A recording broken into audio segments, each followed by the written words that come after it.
بسم الله الرحمن الرحيم. ولتكن منكم أمة يدعون إلى الخير ويأمرون بالمعروف وينهون عن المنكر وأولئك هم المفلحون.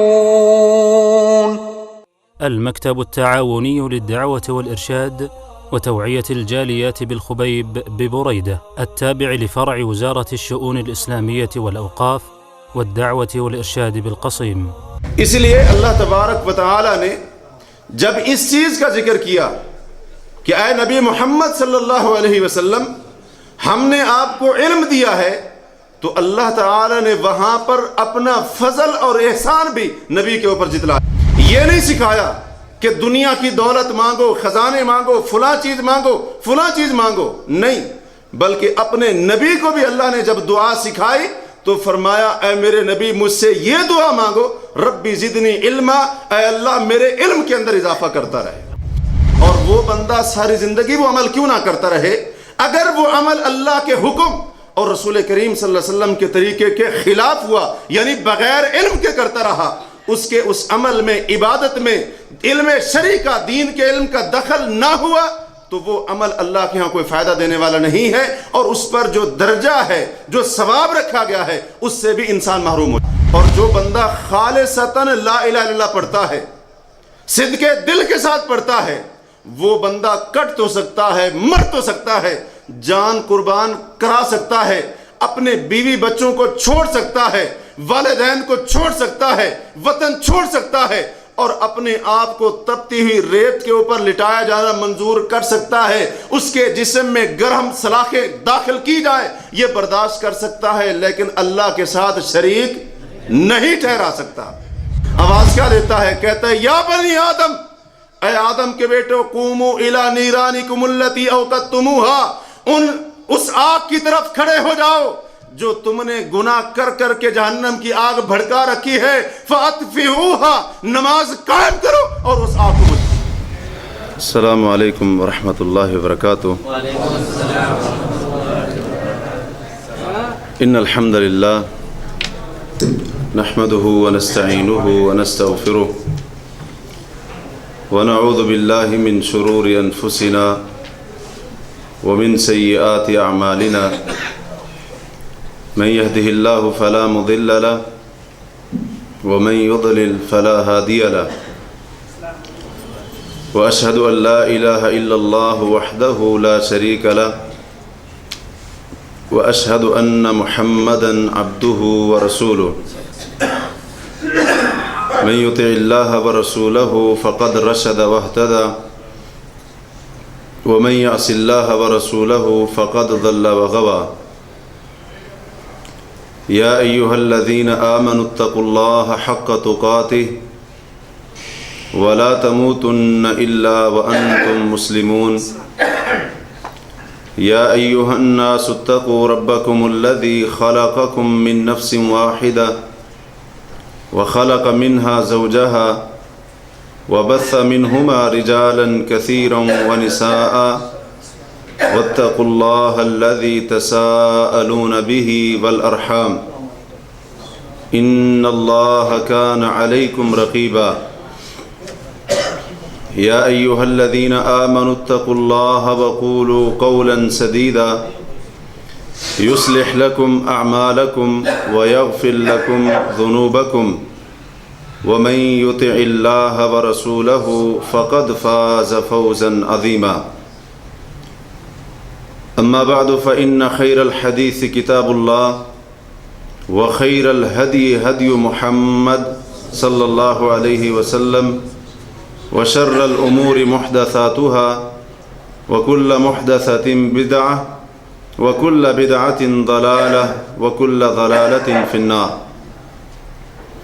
اللهم صل على محمد وعلى آل محمد كما صليت على إبراهيم وعلى آل إبراهيم إنك حميد مجيد. اللهم بارك على محمد وعلى آل محمد كما باركت على إبراهيم وعلى آل إبراهيم إنك حميد مجيد سبحانك لا علم لنا إلا ما علمتنا إنك أنت العليم الحكيم اللهم انفعنا بما علمتنا وعلمنا ما ينفعنا وزدنا علما رب اشرح لي صدري ويسر لي أمري واحلل عقدة من لساني يفقه قولي واحلل عقدة من لساني يفقه قولي.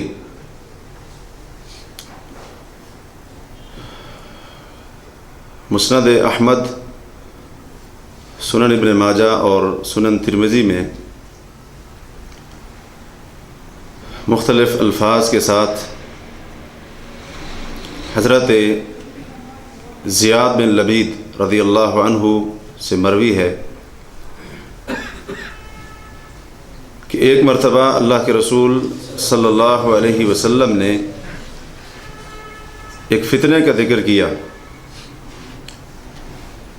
اور اس فتنے کے واقع ہونے کی علامت اور نشانی یہ بتائی کہ وہ فتنہ اس وقت اس امت میں آئے گا، اس امت میں واقع ہوگا جب اس امت سے علم کو اٹھا لیا جائے گا، علم کو چھین لیا جائے گا۔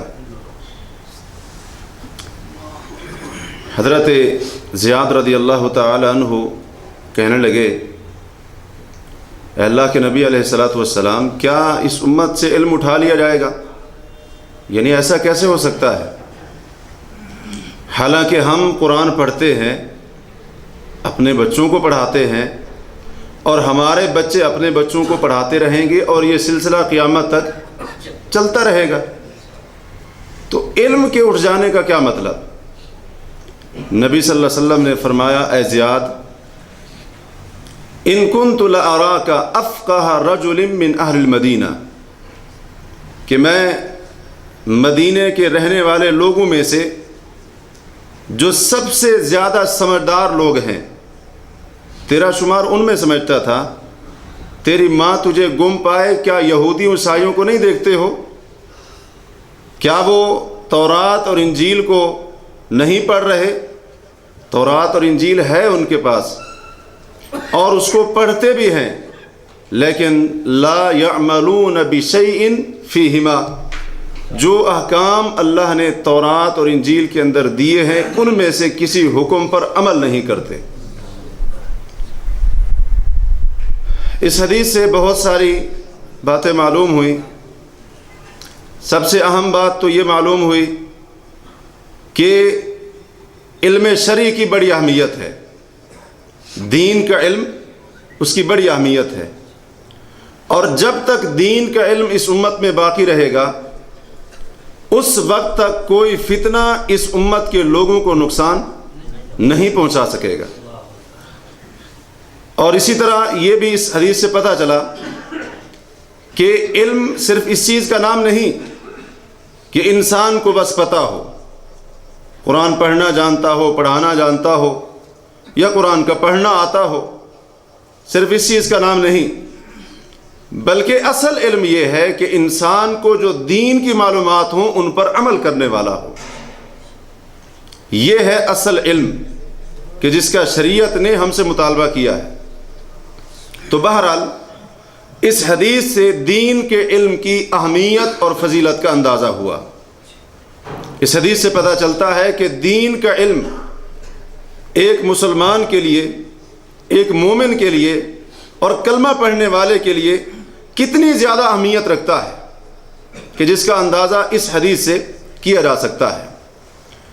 صحیح بخاری اور صحیح مسلم میں حضرت ابو ہریرہ رضی اللہ تعالیٰ عنہ کی روایت ہے، کہتے ہیں کہ نبی علیہ الصلوۃ والسلام نے فرمایا، ان من اشراط الساعہ ان یرفع العلم، قیامت کی نشانیوں میں سے ایک نشانی یہ بھی ہے کہ دین کے علم کو اٹھا لیا جائے گا، وَيَثْبُتَ الْجَهْلِ، اور جہالت عام ہو جائے گی، یعنی دین کا علم اٹھ جائے گا، جہالت رکھ دی جائے گی، جہالت کو ثابت کر دیا جائے گا، اور جب دین کا علم اٹھ جائے گا لوگوں میں جہالت آ جائے گی اور لوگوں کو اللہ اور اس کے رسول صلی اللہ علیہ وسلم کے احکامات کا پتہ نہیں ہوگا، تو پھر آپ نے فرمایا وَيَظْهَرَ الزِّنَا، زنا بھی عام ہوگا، وَيُشْرَبَ الْخَمْرُ، لوگ شراب بھی سر عام پئیں گے۔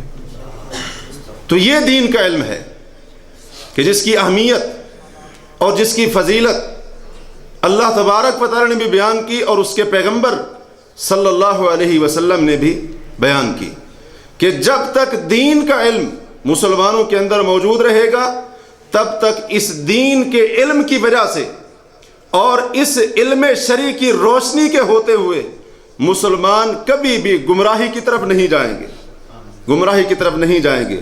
اور یہی روایت سنن ابن ماجہ میں بھی ہے، اس کے الفاظ یہ ہیں کہ قیامت کی نشانیوں میں سے بعض نشانیاں یہ ہیں کہ مال عام ہو جائے گا، دنیا کا مال اس کی کثرت ہو جائے گی، اور اسی طرح آپ نے یہ بھی فرمایا وَتَظْهَرَ الْفِتَنُ، دین کا علم جب اٹھ جائے گا تو فتنے پھر عام ہوں گے، اور اسی طرح سے حرج یعنی قتل، لوگوں کا خون بہایا جانا، یہ بھی عام ہوگا۔ تو یہ حدیث بھی یہی بتا رہی ہے کہ جب تک مسلمانوں کے اندر دین کا علم رہے گا اس وقت تک مسلمان فتنوں سے، قتل و غارت سے محفوظ رہیں گے۔ تو بہرحال ان تمام احادیث کا خلاصہ یہ بنتا ہے کہ دین کا علم، شریعت کا علم، اس کی بڑی اہمیت ہے اللہ تعالیٰ کے نزدیک، اس کے رسول صلی اللہ علیہ وسلم کے نزدیک۔ اس لیے اللہ تبارک و تعالیٰ نے جب اس چیز کا ذکر کیا کہ اے نبی محمد صلی اللہ علیہ وسلم ہم نے آپ کو علم دیا ہے، تو اللہ تعالیٰ نے وہاں پر اپنا فضل اور احسان بھی نبی کے اوپر جتلایا ہے۔ سورہ نساء کے اندر اللہ کیا فرماتے ہیں کہ اللہ تبارک و تعالیٰ نے آپ کے اوپر کتاب کو اتارا، حکمت کو اتارا، وَعَلَّمَكَ مَا لَمْ تَكُنْ تَعْلَمْ، اور ان چیزوں کا علم دیا آپ کو جو آپ پہلے نہیں جانتے تھے، وَكَانَ فَضْلُ اللَّهِ عَلَيْكَ عَظِيمًا، اور اللہ کا فضل آپ کے اوپر بہت بڑا ہے، بڑا عظیم اللہ کا فضل ہے آپ کے اوپر، جس کی ایک نشانی اللہ تعالیٰ نے یہاں پر بتائی۔ اور نبی صلی اللہ علیہ وسلم کو اللہ تعالیٰ نے اپنی کتاب میں ایک دعا کرنے کا حکم دیا، ویسے تو کئی دعائیں کرنے کا حکم دیا لیکن ایک دعا بالخصوص کرنے کا حکم دیا، وہ دعا سورہ طٰہٰ کے اندر ہے۔ اللہ نے فرمایا وَقُلْ رَبِّ زِدْنِي عِلْمًا، اے محمد کریم صلی اللہ علیہ وسلم آپ بھی یہ کہیں، اللہ سے دعا کریں اے میرے رب میرے علم میں اضافہ فرما۔ یعنی اللہ نے اپنے پیغمبر کو کوئی اور چیز مانگنے کا حکم نہیں دیا، یہ نہیں سکھایا کہ دنیا کی دولت مانگو، خزانے مانگو، فلاں چیز مانگو، فلاں چیز مانگو، نہیں، بلکہ اپنے نبی کو بھی اللہ نے جب دعا سکھائی تو فرمایا اے میرے نبی مجھ سے یہ دعا مانگو ربی زدنی علما، اے اللہ میرے علم کے اندر اضافہ کرتا رہے۔ اور یہ علم کون سا ہے؟ یہ وحی کا علم ہے۔ وحی کا علم کون سا ہے؟ جو اللہ کی کتاب ہے اور جناب محمد الرسول اللہ صلی اللہ علیہ وسلم کی سنت ہے۔ یاد رہے قرآن کے اندر یا سنت کے اندر جو بھی علم کی فضیلت اور اس علم کے رکھنے والوں کا مقام بیان ہوا ہے، اس علم سے مراد دین کا علم ہے، اس علم سے مراد دین کا علم ہے، شریعت کا علم ہے، اللہ کی کتاب کا علم ہے، اور رسول کریم صلی اللہ علیہ وسلم کے فرمودات کا علم ہے، آپ کی تعلیمات کا علم ہے۔ بہت زیادہ اہمیت ہے، فضیلت ہے دین کا علم سیکھنے کی، سکھانے کی، اس کو حاصل کرنے کی، جس کو اس مختصر سی مجلس کے اندر بیان کرنا ممکن نہیں ہے۔ تو بہرحال اس دین کے علم کی فضیلت اور اہمیت بہت سارے پہلوؤں کے اعتبار سے ثابت ہوتی ہے، جن میں سے دین کے علم کی اہمیت اور فضیلت کو ثابت کرنے کا ایک پہلو یہ بھی ہے کہ جس عبادت اور عمل کی بنیاد دین کے صحیح علم پر نہ ہو، وہ عبادت اور عمل اللہ کے ہاں ضائع اور مردود ہوتا ہے۔ رب کائنات اس عبادت کو، اس عمل کو قبول نہیں کرتے جس عبادت اور عمل کو علم شرعی کی بنیاد پر نہ کیا گیا ہو۔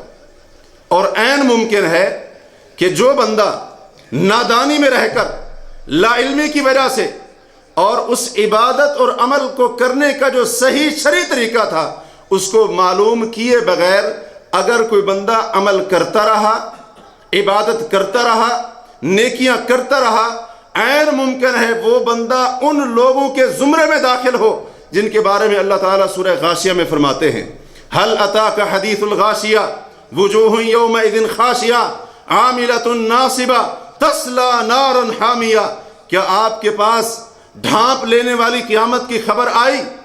کون سی قیامت؟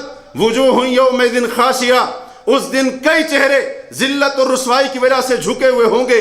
عاملۃ ناصبہ، یہ عام بندوں کے چہرے نہیں ہوں گے بلکہ ان کے چہرے ہوں گے جو دنیا میں عمل کر کر کے تھکے ہوئے ہوں گے، عبادتیں کر کر کے، محنتیں کر کر کے، ریاستیں کر کر کے، مجاہدے کر کر کے، یہ سارے کام کر کر کے خود کو تھکایا ہوا ہوگا، لیکن انجام کیا ہوگا؟ تسلا نارن حامیہ، اگرچہ عمل کیے ہوں گے، اگرچہ عبادتیں کی ہوں گی، عمل اور عبادت کے اندر خود کو تھکایا ہوگا، لیکن اللہ فرماتے ہیں انجام یہ ہوگا تسلا نارن حامیہ، جہنم کی دہکتی ہوئی آگ کے اندر داخل ہوں گے۔ یہ عین ممکن ہے کہ اگر کوئی بندہ کوئی عبادت کر رہا ہے، عمل کر رہا ہے، اور اس عبادت اور عمل کی بنیاد علم شرعی کے اوپر نہیں ہے، تو عین ممکن ہے بندہ عبادتیں بھی کرتا رہے، محنت بھی کرے، لیکن پھل قیامت کے دن کچھ بھی نہ ملے، محنت بھی کرے، نتیجہ صفر رہے قیامت کے دن، عین ممکن ہے۔ تو اسی لیے ہمیں اس اعتبار سے بھی دین کے علم کی اہمیت کو سمجھنا چاہیے، اس لحاظ سے بھی دین کے علم کی فضیلت اور مقام کو سمجھنا چاہیے، اور یہ اصول اور قاعدہ ہم اپنی ساری زندگی کے لیے یاد رکھیں کہ جو بھی عبادت کا کام کرنا ہے، جو بھی عبادت کا کام کرنا ہے، جو بھی نیکی کا کام کرنا ہے، جو بھی نیک عمل کرنا ہے، اس کا صحیح طریقہ معلوم ہونا چاہیے۔ جیسا کہ آپ علماء سے سنتے رہتے ہیں کہ عمل کے قبول ہونے کی دو شرطیں ہیں، پہلی شرط اخلاص، ریاکاری نہ ہو، دکھاوا نہ ہو، اور دوسری شرط کہ وہ عمل نبی کریم صلی اللہ علیہ وسلم کے طریقے کے مطابق ہو، اور طریقے کے مطابق تبھی انسان بنائے گا جب اس کو علم ہوگا کہ نبی علیہ الصلوۃ والسلام نے یہ عمل کیسے کیا، اس عبادت کے کام کو کیسے سر انجام دیا۔ اور یہ بھی یاد رکھیے گا آنے والی گفتگو کے سلسلے میں اور ہر معاملے کے اندر یہ بھی یاد رکھیے گا کہ جس عمل کی جو فضیلت بیان ہوئی ہے، جس عبادت کی، جس کام کی جو فضیلت بیان ہوئی ہے، وہ فضیلت، مقام اور مرتبہ تب ملے گا جب اس عمل کو اللہ اور اس کے رسول کے حکم کے مطابق کریں گے، وگرنہ اس کی کوئی فضیلت نہیں ہے، اس کا کوئی مقام نہیں ہے۔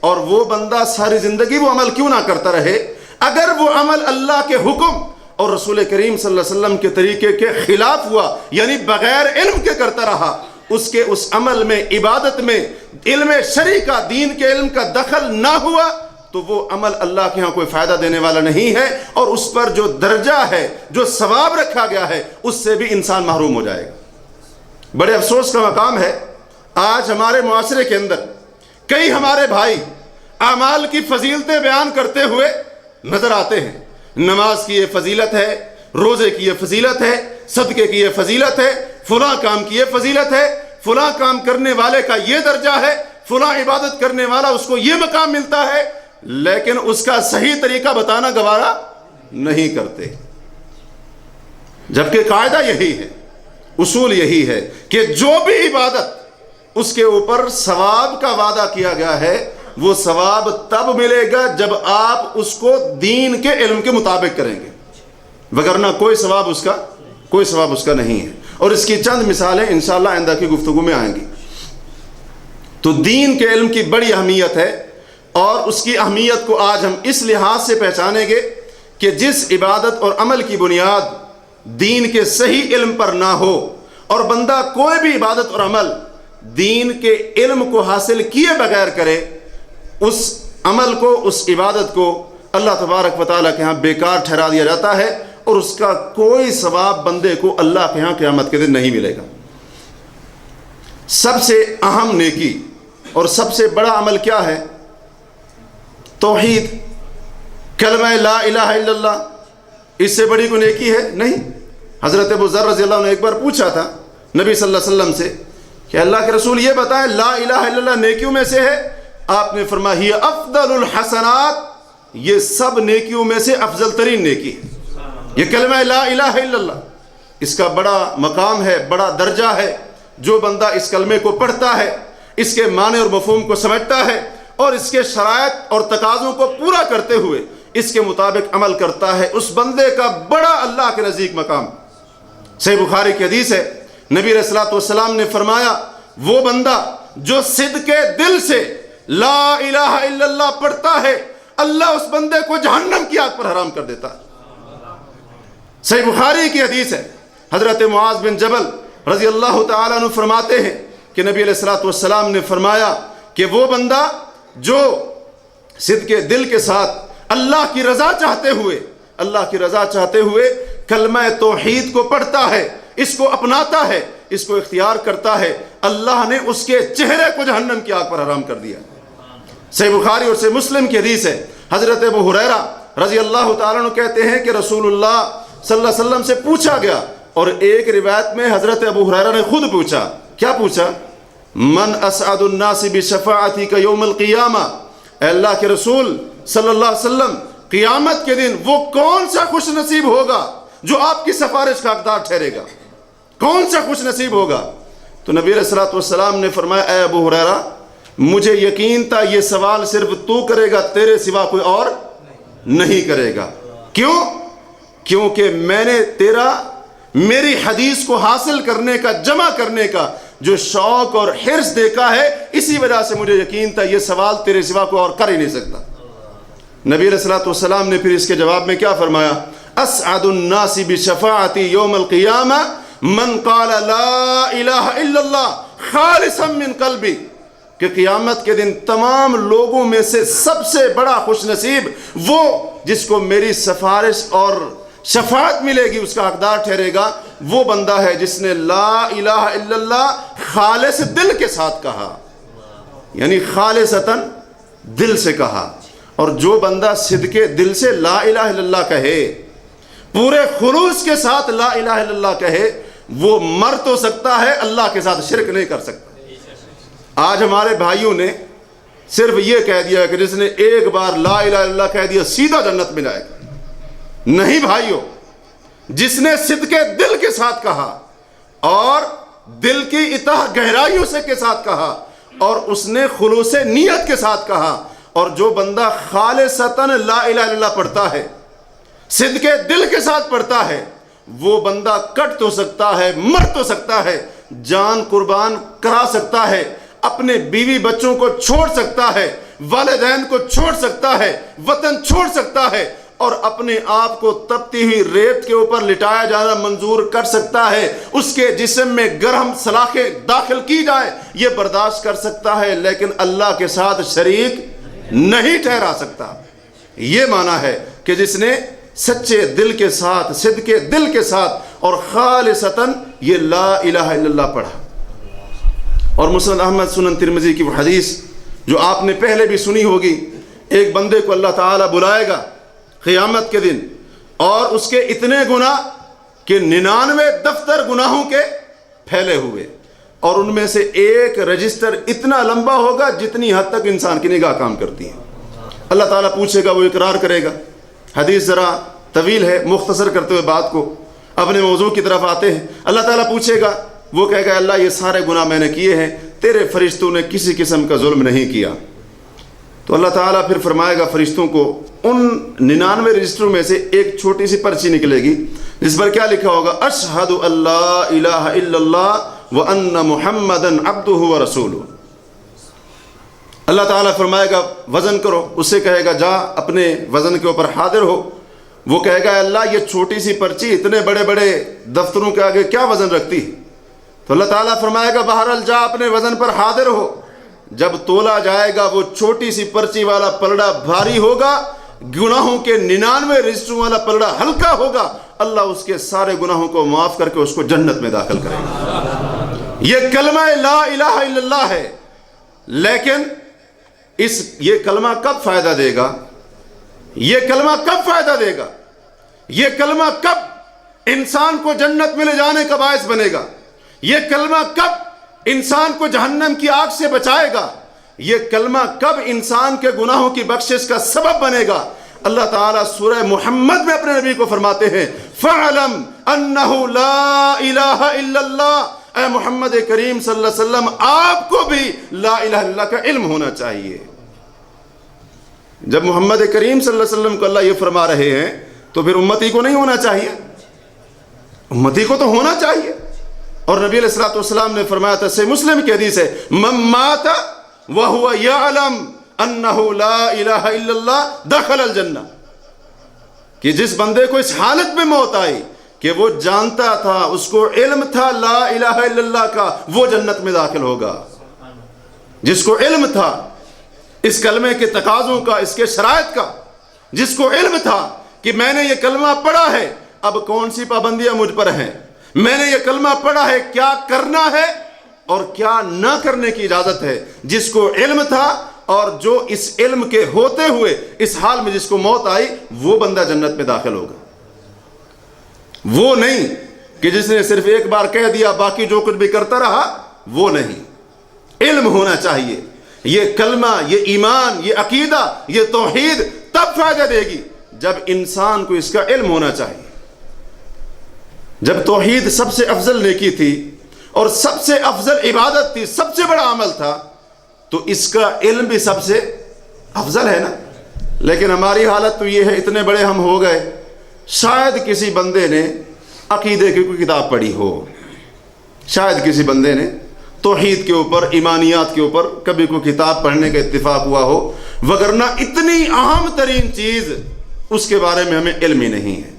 اسی چیز کا تو فائدہ اٹھا کر یہ اس قسم کے لوگ ہمارے معاشرے کے اندر لوگوں کا ایمان بھی تباہ کر رہے ہیں، ان کی عزتوں کو بھی خراب کر رہے ہیں اور ان کی دولت اور پیسے کو بھی لوٹ رہے ہیں، کیونکہ ہمیں علم ہی نہیں ہے۔ تو یہ علم کی اہمیت ہے کہ اگر علم عقیدے سے خارج ہو جائے، علم ایمان کے اندر نہ ہو، توحید کے اندر نہ ہو، تو اس توحید کو بھی اللہ نے قبول نہیں کرنا۔ اسی طرح اللہ تعالیٰ کی عبادت، ہم جانتے ہیں ہمیں پیدا کیے جانے کا مقصد یہ ہے کہ ہم اس کی بندگی کریں، اس کی عبادت کریں۔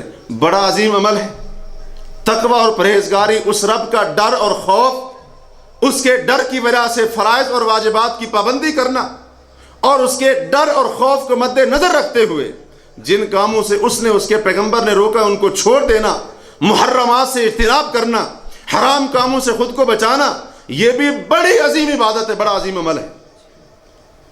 عبادت کے بارے میں صرف ایک حدیث نبی صلی اللہ علیہ وسلم نے فرمایا، صحیح بخاری اور صحیح مسلم کی حدیث ہے۔ آپ نے پہلے حضرت معاذ سے پوچھا، اے معاذ جانتے ہو اللہ کا حق بندوں پر کیا ہے، بندوں کا حق اللہ پر کیا ہے؟ تو انہوں نے کہا اللہ اور اس کے رسول ہی بہتر جانتے ہیں۔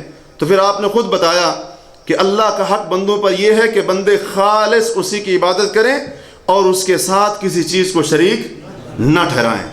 اور پھر آپ نے فرمایا وَحَقُّ الْعِبَادِ عَلَى اللَّهِ، بندوں کا حق اللہ کے اوپر یہ ہے اللہ يُعَذِّبَ، کہ اللہ اس بندے کو عذاب نہ دے جو اس کے ساتھ شرک نہیں کرتا ہے، جو خالص اس کی عبادت کرنے والا ہے اور عبادت میں کسی کو شریک نہیں ٹھہراتا۔ یہ بندے کا حق ہے اپنے رب کے اوپر کہ رب اس کو عذاب نہ دے، جہنم کی آگ سے آزاد کر دے، یہ عبادت ہے۔ اور تقویٰ سنن ترمذی میں ہے، حضرت انس رضی اللہ عنہ کہتے ہیں نبی صلی اللہ علیہ وسلم سے پوچھا گیا، اے اللہ کے رسول یہ بتائیں کون سی چیز قیامت کے دن اکثر لوگوں کے جنت میں جانے کا باعث بنے گی، کون سی چیز، کون سا عمل؟ تو نبی صلی اللہ علیہ وسلم نے فرمایا تقوی اللہ، اللہ کا ڈر، پرہیزگاری، یہ بہت سارے لوگوں کو جنت میں لے جائے گا۔ اور دوسرا وحسن الخلق، اچھا اخلاق بھی بہت سارے لوگوں کو جنت کے اندر لے جائے گا۔ اتنا عظیم عمل، اللہ کا ڈر، خوف، پرہیزگاری، تقوی، اتنی عظیم عبادتیں کہ یہ جنت میں لے جانے کا سبب بن رہا ہے۔ لیکن یہ تقوی، یہ عبادت کب کام آئیں گے؟ سورہ عنکبوت میں اللہ فرماتے ہیں وَإِبْرَاهِيمَ إِذْ قَالَ لِقَوْمِهِ اعْبُدُوا اللَّهَ وَاتَّقُوهُ، ابراہیم علیہ السلام کو یاد کرو جب انہوں نے اپنی قوم سے کہا تھا میری قوم اعبدوا اللہ، اس رب کی عبادت کرو، واتقوہ، اس سے ڈر جاؤ، اس کی پرہیزگاری اور تقوی اختیار کرو، ذالکم خیر لکم ان کنتم تعلمون، یہ عبادت کرنا اور اس رب سے ڈرنا تمہارے لیے بہتر ہے۔ کب؟ ان کنتم تعلمون، اگر تمہیں علم ہو۔ اگر تمہیں علم ہو، تمہیں پتہ چل جائے تو یہ عبادت کرنا، پرہیزگاری کرنا، اس رب سے ڈرنا، تقوی اختیار کرنا، یہ تمہارے حق میں بہتر ہے. لیکن کب؟ ان کنتم تعلمون، اگر تمہیں علم ہو. یہ علم ہے، یہ دین کا علم ہے جو ایک مسلمان کو، مومن کو رب کی عبادت کا طریقہ سکھاتا ہے. یہ دین کا علم ہے جو ایک مسلمان کو سکھاتا ہے کہ تو نے کب اور کہاں، کن کن حالات میں، کن کن موقعوں میں، کس انداز سے اپنے رب سے ڈرنا ہے. اور اگر دین کا علم نہ ہو تو آج حالت وہی ہوتی ہے جو آج ہماری حالت ہے. یہی حالت ہوتی ہے نا. لوگوں کے سامنے تو جو کچھ کرتے ہی ہیں، لیکن جب تنہائی میں کچھ موقع ملتا ہے تو پھر بے دھڑک ہو کر، اگر بندے کو پتہ چل جائے کہ اللہ دیکھ رہا ہے، صحیح علم ہو جائے کہ وہ رب دیکھ رہا ہے، اس کے تقوی اور پرہیزگاری کا پتہ چل جائے، تو کوئی بندہ بھی علیحدگی میں کبھی اس کی نافرمانی نہ کرے، نہ لوگوں کے سامنے نہ تنہائی کے اندر. یہ علم کی کمی ہے، علم نہیں ہے. اور جب تقوی اور عبادت سے علم نکل جائے تو پھر اس کا کوئی فائدہ نہیں ہوا کرتا. نماز کے بارے میں ہم سب جانتے ہیں کہ کتنا عظیم عمل ہے، بڑی عظیم عبادت ہے. کلمہ توحید کے بعد سب سے اہم ترین عبادت کون سی ہے؟ نماز کو پڑھنا.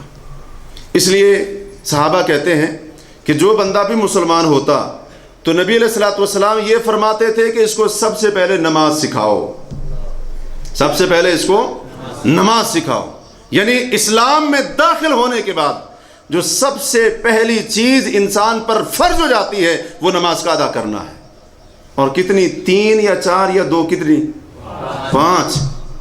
تو نبی علیہ الصلوۃ والسلام سب سے پہلے اس بندے کو نماز سکھانے کا حکم دیتے جو نیا مسلمان ہوتا. اور اسی طرح نماز کو دین کا ستون قرار دیا گیا. بڑی اس کی فضیلت اور مقام ہے، اس کی اہمیت ہے، جس کو بیان کرنے کا وقت نہیں ہے. صحیح بخاری اور صحیح مسلم کی حدیث ہے، حضرت طلحہ بن عبید اللہ کہتے ہیں کہ ایک بندہ آیا اور اس کی حالت یہ تھی کہ اس کے سر کے بال بکھرے ہوئے تھے. اس نے آ کر سوال کیا کہ اے محمد صلی اللہ علیہ وسلم، آپ یہ بتائیں، اخبرنی ما فرض اللہ علیہ من الصلوات، آپ مجھے یہ بتائیں اللہ نے مجھ پر کتنی نمازیں فرض کی ہیں. تو آپ صلی اللہ علیہ وسلم نے فرمایا 5 صلوات، اللہ نے تیرے اوپر 5 نمازیں فرض کی ہیں. اس نے پوچھا کیا اس کے علاوہ کچھ اور؟ آپ نے فرمایا نہیں، کچھ اور تو فرض نہیں ہے، ہاں اگر تو اپنی خوشی سے کچھ اور پڑھ لے تو علیحدہ بات ہے. دوسرا سوال روزوں کے بارے میں کیا، آپ نے بتایا رمضان کے روزے فرض کیے ہیں. تیسرا سوال زکوٰۃ کے بارے میں کیا. حضرت طلحہ کہتے ہیں نبی علیہ الصلوۃ والسلام نے اس کو اسلام کے احکام ایک ایک کر کے سکھانے شروع کر دیے. یعنی جو بنیادی باتیں تھیں، احکام تھے، وہ آپ نے اس کو سکھانے شروع کر دیے. جب اس بندے نے یہ ساری باتیں سیکھ لی، سمجھ لی، وہاں سے اٹھتے ہوئے کہنے لگا والذی اکرمک، اس اللہ کی قسم جس نے آپ کو نبی اور رسول بنا کر عزت بخشی ہے، لا اتتبع علی شیء ھذا، جو آپ نے مجھے بتایا ہے اس پر کوئی اضافہ نہیں کروں گا، ولا انقص مما فرض اللہ علی شیئا، اور جو چیزیں اللہ نے مجھ پر فرض کی ہیں ان میں سے ذرہ برابر بھی کمی نہیں کروں گا. وہ پیٹ پھیر کر چلا جاتا ہے. نبی علیہ الصلوۃ والسلام نے فرمایا افلح ان صدق، اگر اس بندے نے سچ کہا ہے تو یہ کامیاب ہو گیا. یا راوی کہتے ہیں اللہ کے رسول نے یہ فرمایا دخل الجنت ان صدق، اگر یہ بندہ اپنی باتوں پر قائم رہا اور اپنی بات کے اندر سچا ہوا تو یہ اللہ کے حکم سے جنت میں داخل ہو جائے گا.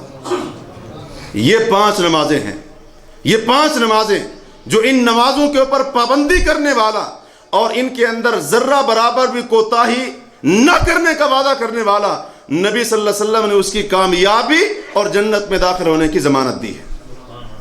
اور طبرانی کے اندر امام طبرانی رحمہ اللہ اس حدیث کو روایت کرتے ہیں کہ نبی صلی اللہ علیہ وسلم نے فرمایا ان للہ ملکا ینادی عند کل صلاۃ، اللہ کا ایک فرشتہ ہے جو ہر نماز کے وقت آواز دیتا ہے. اور ایک روایت کے لفظ ہیں اس آواز کو پوری دنیا کی مخلوقات سنتی ہیں لیکن انسان اور جن نہیں سنتے. آواز کیا دیتا ہے؟ کہتا ہے یا بنی آدم، اے آدم کے بیٹو، قوموا الی نیرانکم التی اوقدتموها، اس آگ کی طرف کھڑے ہو جاؤ جو تم نے گناہ کر کر کے جہنم کی آگ بھڑکا رکھی ہے، فاطفئوها، نماز قائم کرو اور اس آگ کو بجھا لو. یہ نماز ہے، نماز کی عبادت ہے، نماز کا عمل ہے اور نماز کی نیکی ہے۔ جو بندہ ان 5 نمازوں کو پابندی کے ساتھ پڑھنے والا، فرض نمازوں کو قائم کرنے والا ہے، اللہ تعالیٰ اس کے اوپر جہنم کی آگ کو بجھا دیتا ہے۔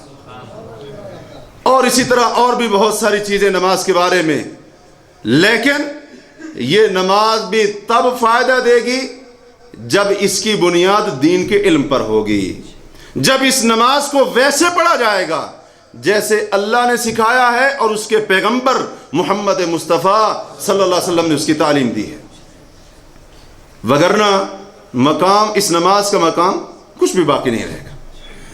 فضیلت تو ہم ادھر سے لے لیں اور اپنی مرضی کرتے رہیں، فضیلت تو لے لیں نماز پڑھنے کی، لیکن نماز کی ایسی حالت کرے کہ سمجھ ہی نہ آئے کہ یہ رکوع میں جا رہا ہے کہ سجدے میں جا رہا ہے، یعنی پتہ ہی نہیں ہے، اطمینان نہیں ہے، اعتدال نہیں ہے۔ رکوع سے سر تھوڑا سا اٹھایا سیدھا سجدے میں، ایک سجدے سے اٹھایا بیٹھنے کے کا تو تصور نہیں ہے بعض لوگوں کے ہاں، سیدھا دوسرے سجدے میں۔ اور بعض دفعہ ایسے ہوتا ہے کہ ایک ہی منٹ کے اندر 4 رکعتیں پڑھ کے سلام پھیر کے بندہ باہر ہوتا ہے مسجد کے۔ نہیں، یہ اس نماز کی فضیلت نہیں ہے۔ یہ کس نماز کی فضیلت ہے؟ وہ نماز جس کے بارے میں آپ صلی اللہ علیہ وسلم نے فرمایا تھا صلو کما رأیتمونی اصلی، نماز ایسے پڑھو جیسے تم نے مجھے پڑھتے ہوئے دیکھا ہے۔ یہ اس نماز کی فضیلت ہے۔ یہ باتیں ہم بھول جاتے ہیں، فضیلت ادھر سے لے لی اور باقی اپنی مرضی کرتے رہے۔ کوئی سکھانے کی کوشش کرے، اتنے سال سے پڑھ رہا ہوں آج تک کسی نے نہیں بتایا، تو بڑا آ گیا بتانے والا۔ اس نماز کی یہ فضیلت نہیں ہے، یہ بات یاد رکھیے گا۔ کیوں؟ اللہ تعالیٰ نے خود فرمایا ہے اپنی کتاب کے اندر سورہ بقرہ میں، اللہ تعالیٰ نے فرمایا فَإِنْ خِفْتُمْ فَرِجَالًا أَوْ رُكْبَانًا، اگر تمہیں دشمن کا خوف ہو تو پھر نماز پیدل چلتے چلتے یا سواری کے اوپر پڑھ لو۔ یعنی حالت جنگ میں ہیں آپ، دشمن کا ڈر اور خوف ہے کہیں دشمن حملہ نہ کر دے، نماز تب بھی نہیں چھوڑنی۔ پڑھنے کا طریقہ بتایا، پیدل چل رہے ہو، جو پیدل چل رہا ہے وہ پیدل چلتے چلتے پڑھ لے، اور جو اونٹ گھوڑے سواری کے اوپر سوار ہے وہ ویسے ہی پڑھ لے۔ اور پھر آگے فرمایا فَإِذَا اطْمَأْنَنْتُمْ، ہاں جب تم امن کی حالت میں واپس آ جاؤ، جنگ کا خوف، دشمن کا ڈر یہ ٹل جائے، خطرہ ختم ہو جائے، تو پھر فرمایا فَاذْكُرُوا اللَّهَ، اللہ کو یاد کرو، یعنی نماز پڑھو، کما علمکم ما لم تکونوا تعلمون، پھر نماز ویسے پڑھو جیسے اللہ نے تمہیں سکھائی ہے، وہ باتیں سکھائی ہیں جن کا تمہیں علم نہیں تھا۔ اللہ تعالیٰ نے سکھائی نماز، اور اس کی مزید تفصیل کس نے سکھائی؟ جناب محمد الرسول اللہ صلی اللہ علیہ وسلم۔ صحیح بخاری اور صحیح مسلم کی حدیث ہے، حضرت ابو ہریرہ رضی اللہ عنہ اس کے راوی ہیں، بڑی معروف حدیث ہے، کئی بار آپ نے سنی ہو کہ صرف یاد دہانی کروانی مقصود ہے۔ حضرت ابو ہریرہ کہتے ہیں کہ ایک بندہ مسجد میں داخل ہوا اور اس نے 2 رکعت نماز پڑھی۔ حضرت ابو ہریرہ کہتے ہیں اس نے 2 رکعت نماز پڑھی۔ نماز پڑھنے کے بعد وہ آیا، نبی صلی اللہ علیہ وسلم کو سلام کیا، آپ نے اس کے سلام کا جواب دیا۔ سلام کا جواب دینے کے بعد آپ نے فرمایا ارجع فصلی فإنک لم تصلی، لوٹ جا نماز پڑھ کے آ، تو نے نماز نہیں پڑھی۔ حضرت ابو ہریرہ کہتے ہیں اس نے 2 رکعتیں، راوی کہتے ہیں اس نے پڑھی تھی، اللہ کے رسول فرماتے ہیں تو نے نہیں پڑھی۔ وہ واپس گیا، دوبارہ اس نے 2 رکعتیں پڑھی اور فارغ ہوا، آ کر سلام کیا، سلام کا جواب ملا، پھر وہی کہا ارجع فصلی فإنک لم تصلی، واپس جا نماز پڑھ کے آ، تو نے نماز۔ حضرت ابو ہریرہ کہتے ہیں اس نے پڑھی تھی 2 رکعتیں، لیکن اللہ کے رسول فرماتے ہیں تو نے نہیں پڑھی۔ وہ تیسری بار گیا اور تیسری بار جا کر 2 رکعتیں پڑھی، کتنی ہو گئی؟ 2 4 6۔ تیسری بار آیا، سلام کیا، آپ نے سلام کا جواب دیا، آپ نے پھر بھی وہی کہا ارجع فصلی فإنک لم تصلی، واپس جا نماز پڑھ کے آ، تو نے نماز نہیں پڑھی۔ اس نے کہا والذی بعثک بالحق، اے محمد کریم صلی اللہ علیہ وسلم جس نے آپ کو حق دے کر بھیجا ہے، ما احسن غیر ھذا، اس سے زیادہ اچھی پڑھنی مجھے نہیں آتی، علمنی یا رسول اللہ، اے اللہ کے رسول آپ ہی مجھے سکھا دیں۔ پھر آپ صلی اللہ علیہ وسلم نے اس کو نماز سکھائی، جن چیزوں کے اندر خاص طور پر وہ غلطی کر رہا تھا وہ سکھائیں آپ نے۔ آپ نے فرمایا جب تو وضو کرے اچھی طرح سے وضو کر، قبلہ رخ کھڑا ہو، تکبیر کہے اور اسی طرح سے اطمینان کے ساتھ کھڑا ہو، رکوع میں جائے اطمینان کے ساتھ کھڑا ہو، اطمینان کے ساتھ رکوع کر، رکوع کے بعد اطمینان کر، سجدے میں اطمینان، 2 سجدوں کے درمیان اطمینان، دوسرے سجدے میں اطمینان. پھر آپ نے وہ پوری نماز آپ صلی اللہ علیہ وسلم نے اس کو سکھائی. تو اس کا کیا مطلب ہوا؟ اگر صحابی کی نماز بھی محمد کریم صلی اللہ علیہ وسلم کے طریقے کے مطابق نہ ہو تو وہ نماز بھی نماز، تو پھر ہماری کدھر جائے گی؟ ہم تو یہی کہتے ہیں نا کہ میں تو پڑھ رہا ہوں اتنے عرصے سے اور اتنے سال ہو گئے پڑھتے ہوئے، آج تک تو کسی نے نہیں بتایا، کسی نے غلطی نہیں نکالی. تو اکثر لوگ تو اس کے اوپر ناراض ہو جاتے ہیں کہ ایسے کہا ہے تو کہا. بھئی نماز پڑھنی ہے اللہ کے لیے پڑھنی ہے، جو جیسے پڑھے. آگے سے جواب یہ ہوتا ہے. اب نبی صلی اللہ علیہ وسلم کو بھی صحابہ یہی کہتے کہ پڑھنی تو اللہ کے لیے، اللہ کے رسول جیسے پڑھ رہا ہے ٹھیک ہے. 6 رکعتیں پڑھتا ہے صحابی، اور حضرت ابو ہریرہ اس کے اوپر گواہ ہیں، دیگر حاضرین اس کے اوپر گواہ ہیں. لیکن ہر بار نبی صلی اللہ علیہ وسلم نے کیا فرمایا؟ لم تصلی، تو نے نماز نہیں پڑھی. کیونکہ نماز کے بنیادی ارکان کے اندر وہ صحابی غلطی کر رہا تھا. اس کا معنی بالکل واضح ہے کہ صحابی کی نماز میں بھی غلطی ہو سکتی ہے، تو ہماری میں نہیں ہو سکتی؟ پھر ہو سکتی ہے. تو جب صحابی کو ضرورت تھی اصلاح کرنے کی اپنی نماز میں، تو ہمیں تو بلاولا ضرورت ہے نا؟ بلاولا ضرورت ہے کہ نہیں؟ ہاں. تو دیکھنا چاہیے، یہ نہیں کہ بچپن سے ایسے پڑھ رہا ہوں تو ایسے ہی کام چلتا رہے گا. نہیں، اس کے اندر تطور آنا چاہیے، یعنی بندہ اس کے اندر مزید اصلاحات، اس کو بہتر سے بہترین بنانے کی کوشش کرے. وگرنہ وہ فضیلت اور مقام، اب اس صحابی کے آخری الفاظ پر غور کریں، علمنی یا رسول اللہ، اللہ کے رسول آپ مجھے سکھائیں. اس کا مطلب یہ ہے نماز وہی نماز ہوگی جو نبی صلی اللہ علیہ وسلم کی تعلیم کے مطابق ہوگی. حضرت حذیفہ رضی اللہ عنہ نے ایک بندے کو نماز پڑھتے ہوئے دیکھا، اور وہ جلدی جلدی نماز پڑھ رہا تھا، اور بعض روایت میں آتا ہے کہ وہ رکوع اور سجدہ ٹھیک طریقے سے نہیں کر رہا تھا، پیٹھ کو سیدھا نہیں کر رہا تھا رکوع اور سجدے میں. تو حضرت حذیفہ رضی اللہ عنہ نے اس سے پوچھا، منذ کم تصلی کذا، اس طریقے سے نماز پڑھتے ہوئے کتنے سال ہو گئے؟ اس نے کہا 40 سنہ، 40 سال ہو گئے. اور ایک روایت میں 20 سال ہو گئے. کہا 40 سال ہو گئے؟ ہاں. کہنے لگا ہاں 40 سال ہو گئے ایسے پڑھتے ہوئے.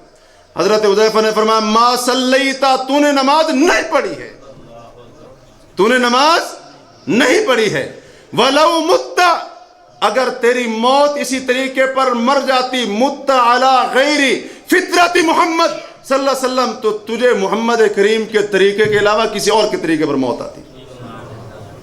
یہ صحابی حضرت حذیفہ رضی اللہ عنہ، اور اس نے کہا کہ میں 40 سال سے ایسے پڑھ رہا ہوں، جلدی جلدی پڑھ رہا ہوں، اور ایک روایت کے مطابق رکوع اور سجدے کے اندر پیٹھ کو سیدھا نہیں کر رہا تھا.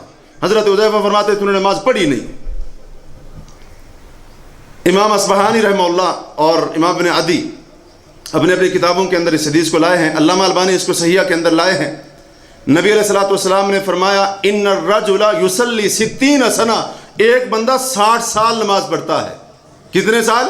60 سال نماز پڑھتا ہے، اور اللہ اس کی ایک نماز بھی قبول نہیں کرتا. ایک نماز بھی قبول نہیں کرتا. کیوں؟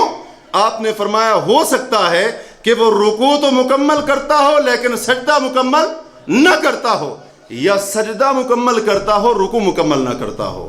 اللہ تعالیٰ اس کی 60 سالوں کی نمازوں میں سے ایک نماز کو بھی قبول نہیں کرتا.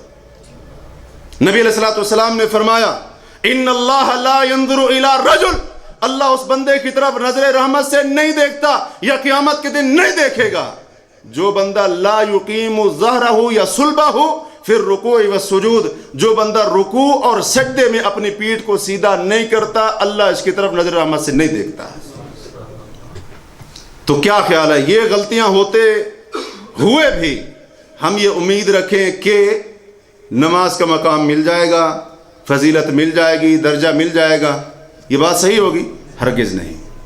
تو اس لیے علم، دین کا علم، اگر دین کے علم کے مطابق، اور علم وہی ہے جو اللہ نے بتایا یا اس کے رسول صلی اللہ علیہ وسلم نے سکھایا، تو اس علم کی روشنی میں جو نماز پڑھی جائے گی انشاءاللہ اس نمازی کے لیے قیامت کے دن جنت کا پورا ایک دروازہ خاص ہوگا جسے باب الصلاۃ کہا گیا ہے. اللہ اس کے لیے باب الصلاۃ کھول دے گا. جنت کا پورا ایک دروازہ نمازیوں کے لیے خاص. لیکن جس کی نماز میں ایسی بنیادی غلطیاں اور ایسی بڑی بڑی غلطیاں اور پھر بھی وہ اسی کے مطابق پڑھتا رہا تو اس بندے کو امید نہیں رکھنی چاہیے. یہ جملہ اگرچہ بڑا بھاری گزرے گا لیکن حقیقت یہی ہے, حقیقت یہی ہے. اور اس کے اوپر اور بھی بہت ساری چیزیں ہیں لیکن وقت بہت کم ہے, اور بھی مثالیں ہم نے کچھ حاصل کرنی ہے علم کی اہمیت کے بارے میں. تو یہ ہے دین کے علم کی اہمیت. آج بڑے تعجب کی بات ہے, لوگ کہتے ہیں جی دین کا سیکھنا ہر کسی کے لیے ممکن نہیں ہے. اتنی موٹی موٹی کتابیں, کیمسٹری کی, بایولوجی کی, فلاں کی, اور اس کے اتنے مشکل فارمولے یاد کیے ہوئے. اب اس کو مشکل لگتا ہے تو حدیث کی روشنی میں نماز کا طریقہ سیکھنا مشکل لگتا ہے. تعجب کی بات ہے کہ نہیں؟ اگر یہ سیکھنا مشکل تھا یا ناممکن تھا تو پھر اللہ تعالیٰ نے نعوذ باللہ ظلم کیا ہمارے اوپر, ایسے ہی اس کو فرض کر دیا. حالانکہ ایسی کوئی بات نہیں ہے. روزہ رکھنا ہم سب جانتے ہیں نا کہ اس کا کتنا بڑا مقام ہے, روزے کا کتنا بڑا مقام ہے. نبی علیہ الصلوۃ والسلام نے فرمایا, صحیح بخاری کی حدیث ہے, حضرت ابو سعید خدری رضی اللہ عنہ اس کے راوی ہیں, کہ نبی علیہ الصلوۃ والسلام نے فرمایا من صام یوما فی سبیل اللہ, جس بندے نے ایک روزہ اللہ کے راستے میں رکھا, یعنی نفلی روزہ رکھا, خالص اللہ کو راضی کرنے کے لیے, اس کے اوپر فرض نہیں تھا, اس نے نظر مان کر بھی اپنے اوپر فرض نہیں کیا تھا, نفلی روزہ رکھا, خوشی خوشی روزہ رکھا, صبح صادق سے لے کر غروب آفتاب تک اپنی مرضی دلی خوشی سے بھوکا پیاسا رہا اللہ کی رضا کو حاصل کرنے کے لیے. نبی صلی اللہ علیہ وسلم فرماتے ہیں بعد اللہ وجہہ عن النار 70 خریفا, اللہ اس بندے کے چہرے کو جہنم کی آگ سے 70 سال کی مسافت اتنا دور کر دیتا ہے. ایک نفلی روزہ رکھنے والا, یہ اس کے اوپر فرض بھی, تو اندازہ لگائیں فرض کا کتنا مقام ہوگا. اور سنن ترمذی میں بھی حدیث موجود ہے, لیکن اس کے الفاظ یہ ہیں کہ جو بندہ ایک روزہ اللہ کے راستے میں رکھتا ہے, یعنی نفلی روزہ رکھتا ہے, تو اللہ کے رسول صلی اللہ علیہ وسلم نے فرمایا جعل اللہ بینہ و بین النار خندقا, اللہ اس کے درمیان اور جہنم کی آگ کے درمیان اتنی بڑی خندق بنا دیتا ہے, کما بین السماء والارض, جتنا آسمان اور زمین کے درمیان خلا ہے. ایک نفلی روزہ رکھنے والا, ایک نفلی روزہ رکھنے والا. تو فرض کا تو اندازہ ہی نہیں ہے نا. فرض کے بارے میں تو وہ حدیث قدسی ہے نا بخاری اور مسلم کے اندر, کہ اللہ تعالیٰ فرماتے ہیں الصوم لی وانا اجزی بہ, کہ روزہ میرے لیے ہے اور اس کی جزا میں خود دوں گا. پتہ نہیں کتنی دے گا وہ رب, اس کا پتہ ہی نہیں, اس کا اندازہ ہی نہیں ہے. لیکن یہ روزہ کب فائدہ دے گا؟ قرآن اٹھائیں, سورہ بقرہ پڑھیں, اللہ کیا فرماتے ہیں روزے کے احکام بیان کرتے ہوئے وَأَن تَصُومُوا خَيْرٌ لَكُمْ, یہ کہ تم روزہ رکھو تمہارے حق میں بہتر ہے, تمہارے لیے بہتر ہے. کب؟ ان کنتم تعلمون, اگر تمہیں علم ہو, اگر تمہیں علم ہو. یہ نہیں کہ روزے کی فضیلت تو ادھر سے پکڑ لی, لیکن یہ جناب سحری کی اذان سے 10 منٹ پہلے احتیاط کے نام پر یہ روزہ بند کر کے بیٹھا ہوا. کیوں بیٹھے ہو جی؟ احتیاط کے نام پر. اور جب افطاری کا وقت آیا تو 5-7 منٹ احتیاط کے نام پر یہ کیا کر رہا ہے؟ روزے کو تاخیر کے ساتھ افطار کر رہا ہے. یہ اللہ کے رسول کا طریقہ ہے؟ ہرگز نہیں. یہ نبی علیہ الصلوۃ والسلام کا طریقہ تو نہیں. یہ روزہ تو رکھتا ہے لیکن روزے کے اندر یہ سب کچھ دیکھ رہا ہے, جھوٹ بھی بول رہا ہے, غیبت بھی کر رہا ہے, سارا کچھ کر رہا ہے. نہیں, یہ فضیلت اس روزے کے بارے میں نہیں ہے. یہ فضیلت اس روزے کے بارے میں ہے ان کنتم تعلمون, جس روزے کا علم ہوگا, روزے کا علم ہوگا کہ نبی علیہ الصلوۃ والسلام نے روزہ کیسے رکھا, روزے کے ارکان کیا ہیں, اس کی شرطیں کیا ہیں, اس کے تقاضے کیا ہیں, حالت روزہ میں کیا کرنا ہے کیا نہیں کرنا, کون سے کام کرنے ہیں, کن چیزوں سے اپنے آپ کو بچانا ہے. جو اپنے روزے کو اس طرح سے صاف ستھرا رکھتا ہے اور اپنے روزے کو پاکیزہ وہی بناتا ہے جس کو علم ہوگا, جس کو علم ہوگا. تب جا کر اس بندے کو یہ فضیلت اور یہ مقام روزے کا حاصل ہوگا. اور تب ایسا بندہ قیامت کے دن جنت کے ایک خاص دروازے باب الریان میں سے داخل ہوگا. اب یہ نہیں ہے کہ روزے کی فضیلت ادھر سے لے لی, باقی اپنی مرضی کر رہا ہے, اپنی مرضی سے کھا رہا ہے, اپنی مرضی سے پی رہا ہے, اور اسی طرح سے روزہ شروع کر رہا ہے, روزے کا اختتام کر رہا ہے. یہ نہیں, بلکہ اللہ نے فرمایا وَأَن تَصُومُوا خَيْرٌ لَكُمْ إِن كُنتُمْ تَعْلَمُونَ, اگر تمہیں علم ہو تو یہ روزہ رکھنا تمہارے حق میں بڑا ہی بہتر ہے, بہت زیادہ بہتر ہے. اسی طرح اللہ کے راستے میں صدقہ کرنا، اللہ کے راستے میں صدقہ کرنا اور اللہ کے راستے میں مال کو خرچ کرنا، یہ بھی بڑا عظیم عمل ہے اور بڑی عظیم عبادت ہے، بڑی عظیم نیکی ہے، اور اس کا شمار مالی عبادات کے اندر ہوتا ہے۔ اور اس صدقے کے اندر زکوٰۃ تو جو صاحب مال ہے، صاحب استطاعت ہے، اس کے اوپر فرض ہے ہی، لیکن اس کے علاوہ جو نفلی صدقہ ہے اس کے کوئی حد مقرر ہمارے ہاں تو ہے نا کہ صدقے میں کیا کہتے ہیں لوگ کہ اس رنگ کا مرغا لے آؤ، ہیں جی، بکرا لے آؤ، اتنا چوڑا ہو، اتنا بڑا ہو، کالے رنگ کا ہو، یہ دکھتا ہو، وہ دکھتا ہو۔ بھائی نفلی صدقے کے اندر اس قسم کی کوئی قید، کوئی حد نہ اللہ کی کتاب میں ہے، نہ نبی صلی اللہ علیہ وسلم کی سنت کے اندر ہے، بلکہ نبی صلی اللہ علیہ وسلم نے تو یہاں تک فرمایا اتقوا النار ولو بشق تمرہ، کہ جہنم کی آگ سے خود کو بچاؤ، یعنی صدقہ کر کے اگرچہ تمہارے پاس آدھی کھجور ہی کیوں نہ ہو، یعنی آدھی کھجور بھی اگر آپ کی ضرورت سے زائد ہے تو اس آدھی کھجور کو اللہ کی راہ میں صدقہ کریں۔ اللہ نے اگر اس آدھی کھجور کے صدقے کو قبول کر لیا تو یہ چھوٹا سا صدقہ بھی جہنم کی آگ کے آگے رکاوٹ بن جائے گا۔ یہ نبی علیہ الصلوۃ والسلام کی تعلیم ہے، لیکن آج لوگوں نے بڑی عجیب و غریب شرطیں لگا رکھی ہیں۔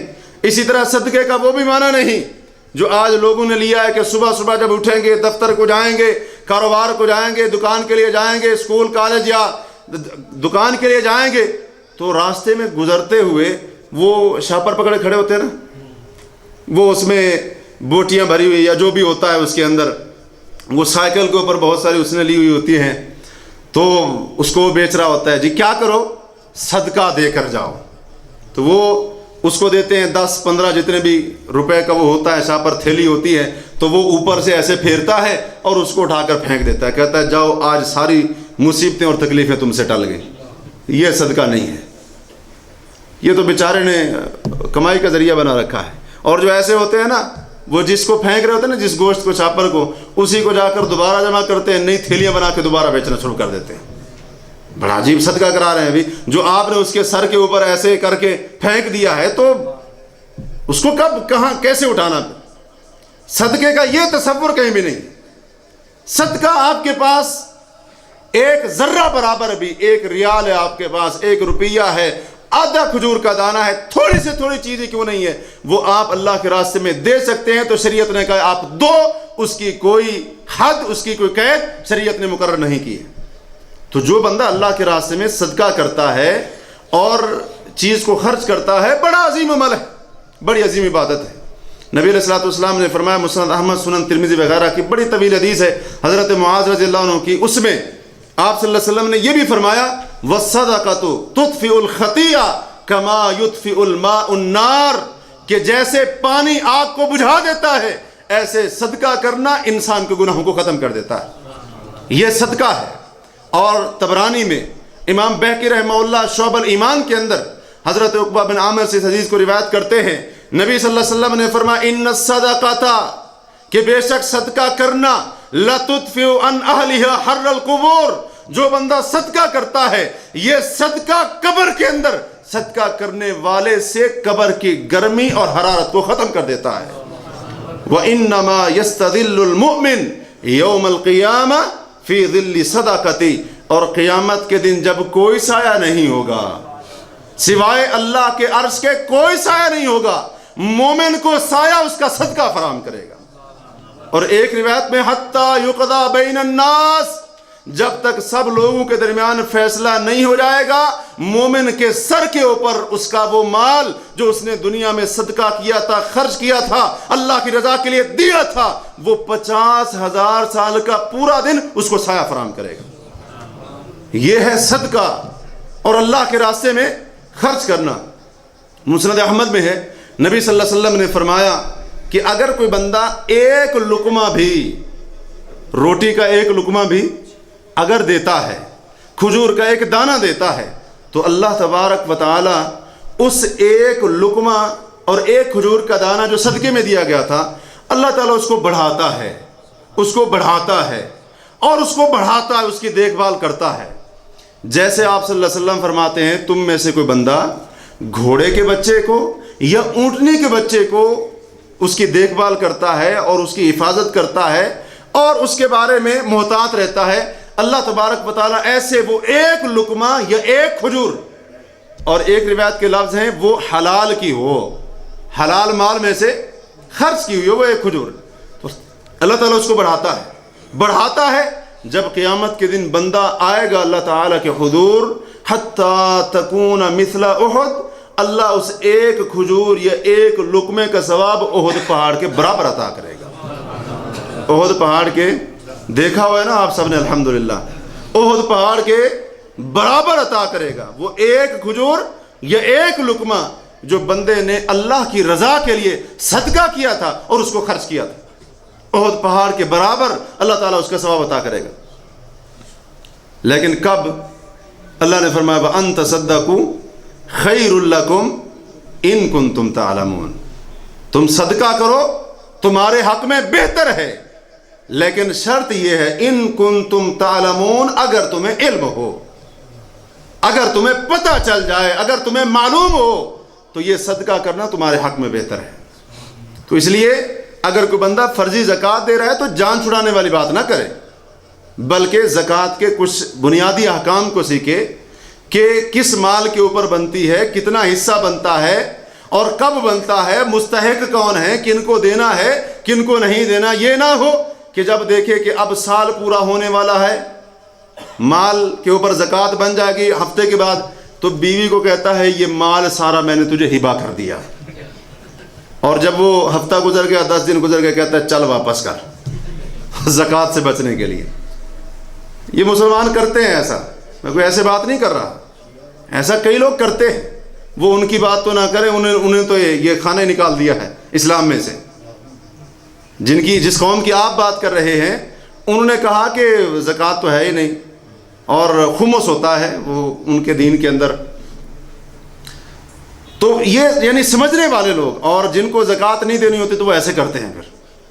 اور اگر کسی کی بیوی نکلے سیانی تو مزہ تب آئے گا، پھر صحیح بات ہے نا، وہ نہ دے پھر اور کہے کہ سرتاج ہفتہ پہلے تو نام کر رہے تھے، ابھی کیا ہوا ہے، یہ نہ ہو۔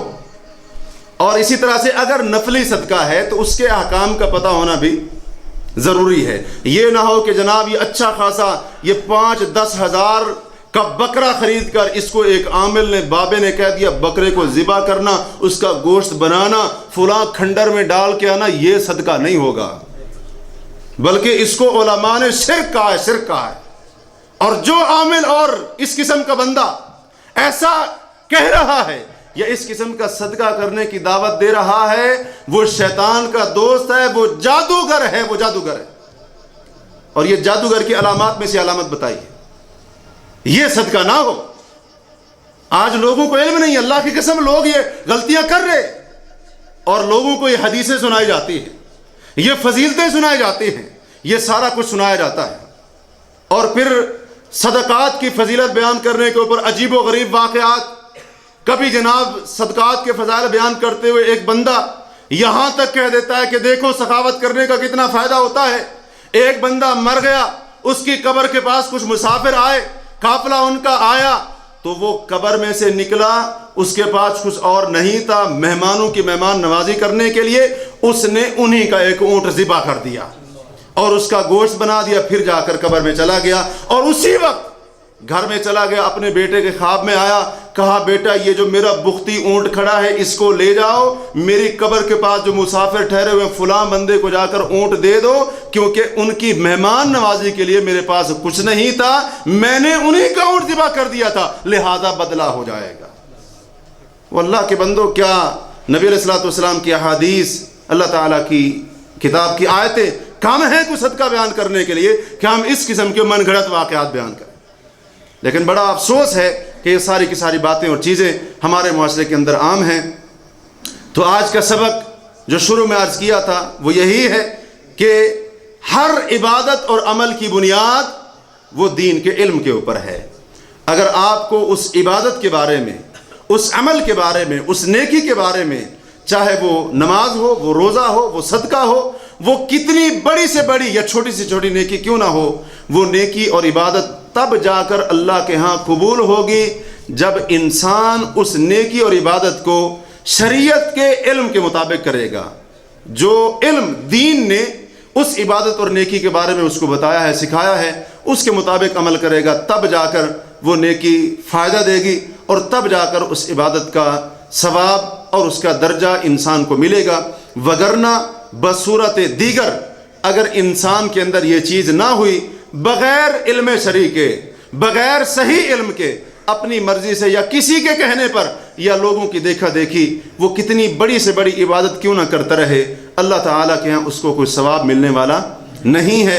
یہ بھی دین کا علم سیکھنے کی ایک فضیلت، مقام اور اہمیت ہے۔ اللہ تبارک و تعالیٰ ہمیں دین کا علم سب سے پہلے تو اس کی اہمیت اور اس کا مقام سمجھنے کی توفیق دے، اور اس کے بعد اللہ تبارک و تعالیٰ یہ ساری باتیں سننے کے بعد سننے اور کہنے سے زیادہ ان پر عمل کرنے کی توفیق دے، اور اللہ تبارک و تعالیٰ ہمیں بھی توفیق دے کہ ہم اپنا کچھ وقت نکالیں، کچھ وقت خاص کریں کہ جس کے اندر کم از کم ہم اتنا علم تو سیکھ سکیں، حاصل کر سکیں کہ جس کے ذریعے بنیادی عبادات کو صحیح طریقے سے ادا کر سکیں، اور جس کے ذریعے ہم اللہ کی بندگی بہتر طریقے سے احسن انداز سے کر سکیں۔ اقول قولی ھذا واستغفر اللہ لی ولکم ولسائر المسلمین والمسلمات فاستغفروہ انہ هو الغفور الرحیم۔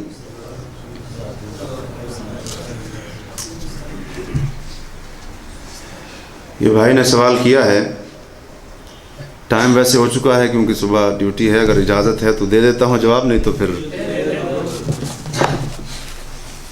سوال کیا ہے کہ کیا صدقہ کے پیسے اپنی سگی بہن کو دے سکتا ہے؟ جی ہاں، دے سکتا ہے اگر وہ مستحق ہے تو، اور دوسری شرط یہ ہے کہ وہ اس کے زیر کفالت نہ ہو، ٹھیک ہے نا، زیر کفالت اس کے نہ ہو تو اس کو دیا جا سکتا ہے انشاءاللہ، اس کے اندر کوئی حرج نہیں، بلکہ اس کی فضیلت ہے مزید کہ ایک تو صدقے کا ثواب ملے گا اور دوسرا صلہ رحمی کا ثواب ملے گا، دوہرا ثواب ملے گا۔ اسی طرح سے فرضی زکوٰۃ میں سے بھی اس بہن کو دیا جا سکتا ہے، سگی بہن ہی کیوں نہ ہو اگرچہ، لیکن اس کی حالت ٹھیک نہیں ہے اور وہ مستحق ہے، فقراء اور مساکین میں اس کا شمار ہوتا ہے، تو فرضی زکوٰۃ ہو اس میں سے بھی دیا جا سکتا ہے، یا عام نفلی صدقہ ہے تو اس میں سے بھی دیا جا سکتا ہے، بلکہ اور لوگوں کی بنسبت اس کا زیادہ حق بنتا ہے، اور اس کے اندر دوہرا ثواب ہے، جیسا کہ نبی علیہ الصلوۃ والسلام نے ایک حدیث کے اندر ذکر کیا ہے، جس کو امام ترمذی رحمہ اللہ نے اپنی سنن کے اندر روایت کیا ہے۔